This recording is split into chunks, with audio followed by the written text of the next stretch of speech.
What's up, guys? It's Corey from SuperKamiGuru9000, and whew, I have just had an incredible weekend. You see, me and Christian and a few friends just got back from AWA. That's Anime Weekend Atlanta. It's a yearly anime convention held in Atlanta, Georgia, and we go to it every single year, and it's one of our favorite anime conventions to go to. And we got to see a lot of really cool stuff. We took a lot of video, and we took a lot of great pictures, and we're going to make a video for you guys, and we're going to show that for you. When that's actually up, I'm going to put an annotation for it right here. But the other reason I've just had such an incredible weekend, the cherry on the top of the sundae, if you will, is that this was the weekend where they premiered episode 517 of One Piece. Now, this may not seem like a very special number, but it's a very special event. You see, episode 517 is the very beginning of the time skip for One Piece, and I just watched it, and I gotta say, I really enjoyed it, and I just want to give you guys some of my thoughts about the whole thing, and you know what? It's time to cruise, people.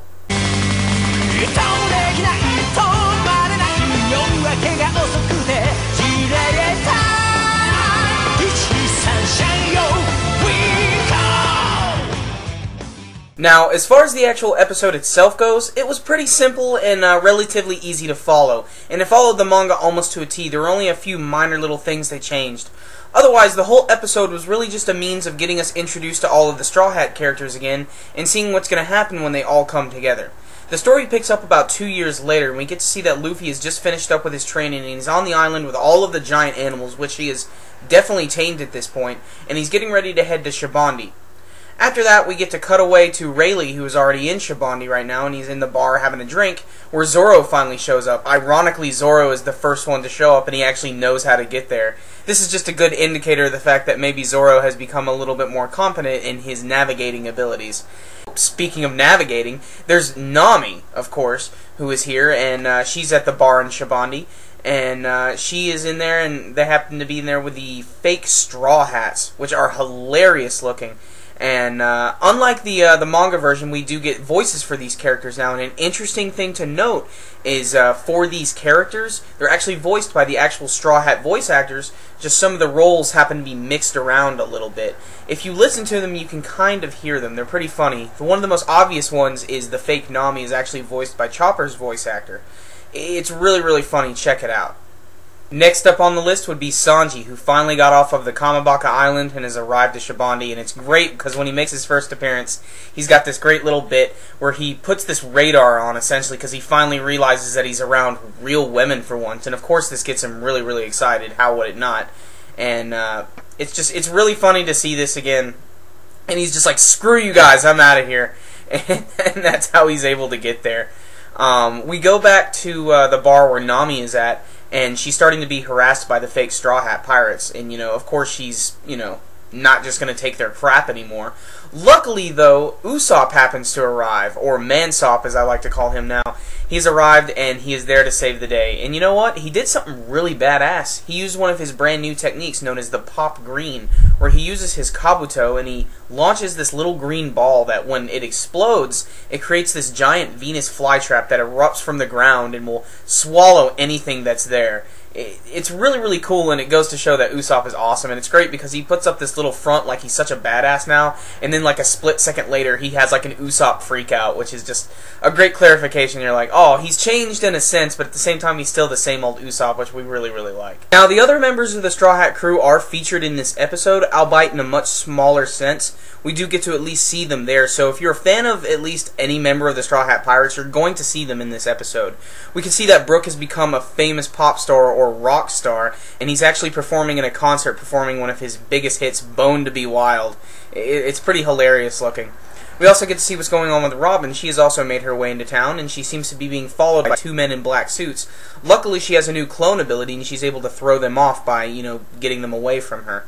We also get to see Chopper again, who is just absolutely adorable again, and he's just as happy as ever, and I love the fact that he's just walking around, and no one seems to be questioning this little deer walking around eating a little bun. And then, of course, we get Frankie in a scene that I really digged. It was very short, but it was him standing in front of the Thousand Sunny, and I like the way that it was colored and everything. It looked really cool, the way the sun was silhouetted off of him and everything, and you could tell that he's really glad to be back to the Thousand Sunny. Seeing as how he is the shipwright, it makes perfect sense for that to happen. Nami and Usopp have basically escaped from the Straw Hat Pirates at the bar, but they're freaking pissed, you know. They're ready to, you know, get their revenge. So they decide to run out of the bar and go ahead and try to find these two, Usopp and Nami. Unfortunately for them, they happen to run into Luffy.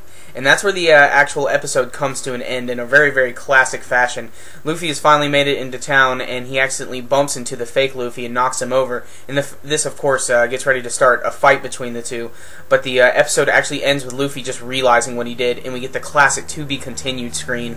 And that's the end of One Piece 517. And you know what? Pretty damn good as far as a beginning to this new story goes.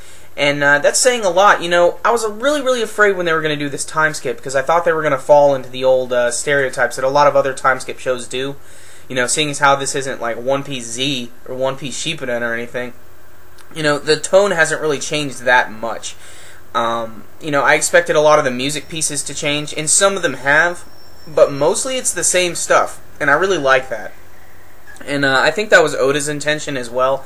He didn't want to change the tone of the series that much, but he did want to show a lot of personal and physical growth from a lot of these characters.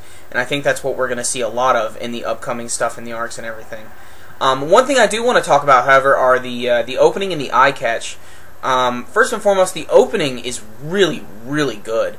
The name of the new opening song is We Go, and that's actually a perfect companion piece to the very first opening of One Piece, which is We Are. And the intro is just really, really fun. It's just great to see all the Straw Hats together again. They all get like really, really great spotlight images and still shots that look really, really great. There's a few things of Luffy like destroying the Marines and everything, and there's even a few snippets at the end of the opening which hint to what's going to be going on later in this arc. You get to see some of the villains like Dekken and Hody Jones, so that gave me a lot of chills to seeing that. And the next thing to note is the eye catch. In the original series, whenever they were at the midpoint of an episode, they would do these things called an eye catch, where they basically show the logo of the series, show a quick animation of a character with their respective music. In this one, it's a little different. It looks like now they're going to be showing all of the characters at once in the eye catch, and it appears that the music they play is kind of a remix of some of the old music. And I like this a lot. I think it's a good idea. The only reason I say that, though, is because in the original series, sometimes they would do an eye catch and a character would appear, and it's, well, they wouldn't have anything to do with the episode sometimes. So this is a little more consistent in the sense that now they have all the Straw Hats together, you know, in a single shot. So I think that's a really, really good idea. But this is a great start to the time skip. It was really, really well paced. I was never bored. I loved seeing all the characters again. So I really, really can't wait to see what they're going to do down the line with this time skip. But you guys know what I think. I want to know what you guys thought of this One Piece episode. So just let me know with your comments below. And you know, also I want to know who's your favorite Straw Hat. You can let me know as well with your comments below. And if you just want to talk about the episode, leave them there too. And if you like this video, please give it a thumbs up, because I worked really, really hard on it, and you know, I'm really excited about all this One Piece stuff. You know, I hope to deliver some more One Piece stuff for you guys down the pipeline. So I'm really, really excited. It's a good time to be a Shonen fan. All right. Well, that's pretty much my review for One Piece 517. SuperKamiGuru9000. We go!